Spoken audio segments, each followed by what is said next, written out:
आशा करती हूँ आप लोग ठीक होंगे। तो आज हम चारों लोग सुनाएंगे आप सभी को चुटकुला नाच गीत। तो सुनिएगा और बताइएगा कैसा लगा। दीदी लोगों का सपोर्ट सभी लोग भर भर के कीजिए।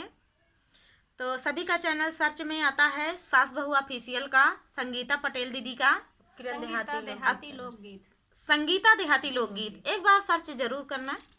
तो चलिए सुनाते हैं आप सभी को ये प्यारा सा चुटकुला नाच गीत।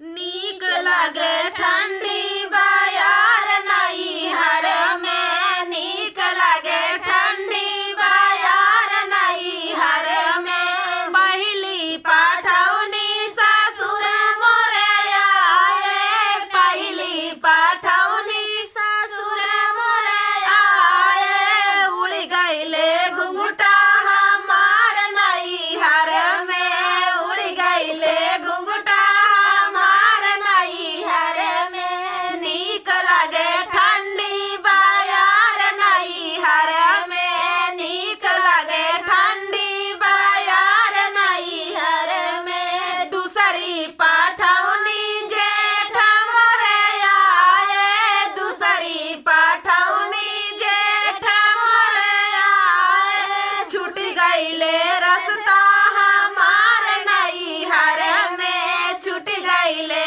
रस्ता हमार नैहर में, नीक लगे ठंडी बायार नैहर में, नीक लगे ठंडी बायार नैहर में, तीसरी पाठौनी देवर मोरे आए, तीसरी पाठौनी देवर मोरे आए, लड़ी गईले नैना हमार नैहर में, लड़ी गईले नैना हमार नैहर में, नीक लगे ठंडी बायार नैहर में, नीक लगे ठंडी बायार नैहर में, चौथी पाठौनी बालम मोरे आए, चौथी पाठौनी बालम मोरे आए, धड़केला जियरा हमार नैहर में, धड़केला जियरा हमार नैहर में, नीक लगे ठंडी बायार नैहर में, नीक लगे ठंडी बायार नैहर में। तो दोस्तों ये प्यारा सा गीत आप सभी को कैसा लगा कमेंट में बताना दोस्तों।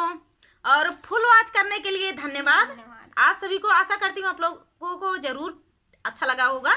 तो चलिए दोस्तों कमेंट में लिख दीजिए कि बहुत ही प्यारा लगा, कम से कम इतना तो लिख ही सकते हैं। तो चलिए दोस्तों सर्च जरूर करना तीनों चैनल। और चलिए दोस्तों तब तक के लिए नमस्कार।